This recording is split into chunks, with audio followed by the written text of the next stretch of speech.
အားလုံးပဲမင်္ဂလာပါဒီပကြီးကားလေးကလွန်ခဲ့တဲ့2020တုန်းက customer တယောက်အပ်ခဲ့မှုတဲ့ပကြီးကားလေးဖြစ်ပါတယ်ဒီပကြီးကားလေးကိုရေးခဲ့တဲ့ချိန်တုန်းကအဝတ်ထည်ရင်းနှီးကိုဗီဒီယိုရိုက်ထားလေးရှိတယ်ပေါ့နော်အခုမှ edit လုပ်အားလို့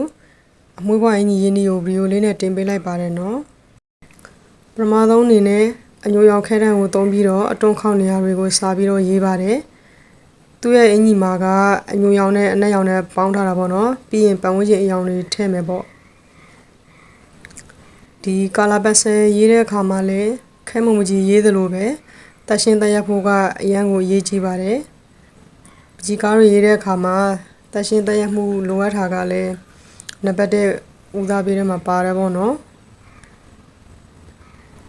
သူ့ရဲ့အင်ကြီးကအမွှေးပွားအင်ကြီးဖြစ်တဲ့အတွက်ဒီအညိုရောင်ခဲတံကိုသုံးပြီးတော့အမွှေးလေးတွေဖွာထွက်တဲ့အရာသာမျိုးရအောင်ရေးရမယ်ပေါ့နော်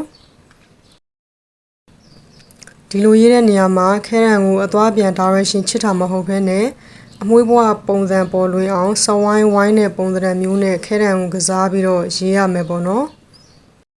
အဲ့တော့ဒီအစစ်မှာအမွှေးပွားလေးတွေပေါ်အောင်လို့အညိုရောင်ခဲတံကိုသုံးပြီးတော့ပဲအဝတ်ထည်တစ်ပြင်လုံးကိုရေးလိုက်ပါတယ်ညိုရောင်ခဲတံကိုသုံးပြီးတော့အမွှေးပွားပုံစံပေါ်အောင်တစ်ပြင်လုံးကိုရေးပြီးသွားတဲ့အခါမှာနောက်ထပ်တစ်ဆင့်အနေနဲ့ Stella တစိမ့် 5B သို့မဟုတ် 6B ကိုသုံးပြီးတော့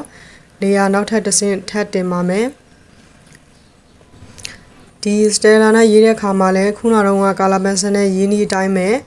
အမွှေးပွားပုံစံမျိုးလေးပေါ်အောင်စဝိုင်းဝိုင်းတဲ့ပုံစံလေးနဲ့ရေးပါမယ် Stella ခဲတံကိုသုံးပြီးတော့အင်ကြီးမင်းပြင်အားလုံးကိုရေးပြီးသွားတဲ့အချိန်မှာအဲ့ဒီ Stella ခဲတံကိုအသုံးပြုပြီးတော့ပဲနောက်ထပ်လေယာတစ်ဆင့်ထပ်တင်ပါတယ်ပြီးရင်အညိုရောင်ခဲတံနဲ့အမွှေးမြင်လေးတွေကိုလိုက်ထည့်ပါတယ်နောက်ဆုံးအဆင့်အနေနဲ့သူ့ရဲ့အင်ကြီးမှာပါတဲ့အစင်းကြားလေးတွေကို Stella နံပါတ် 5B သို့မဟုတ် 6B ကိုသုံးပြီးတော့အစင်းကြားလေးတွေလိုက်ထည့်ပါတယ်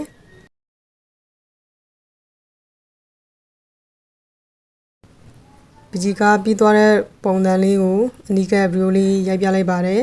ဒီပကြီးကားလေးကလွန်ခဲ့တဲ့2020တုန်းက customer ကိုတယောက်ကသူ့ရဲ့ကောင်မလေးကိုလက်ဆောင်ပေးဖို့အတွက်ဆိုပြီးတော့အပ်ခဲ့မှုတဲ့ကာလာပန်ဆယ်ပကြီးကားလေးပါ site ကတော့1715 site ပေါ့နော်အခုလက်ရှိမှာမဆူကဒီလိုပကြီးကားတွေကို commercial art အနေနဲ့လက်ခံပြီးတော့ရေးဆွဲပေးနေပါတယ်အဲ့တော့ပုံလူပကြီးကား action နဲ့လူကြီးမင်းတွေအတွက်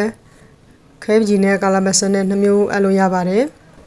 ပုံလူပကြီးကားတွေအချင်းနဲ့ဆိုရင် Masu Art ရဲ့ Page Messenger သို့မဟုတ်3993339369 Viber ကိုတိုက်ရိုက်ဆက်သွယ်ပြီးအနှံလို့ရပါတယ်အားလုံးကိုကျေးဇူးအများကြီးတင်ပါတယ်နော်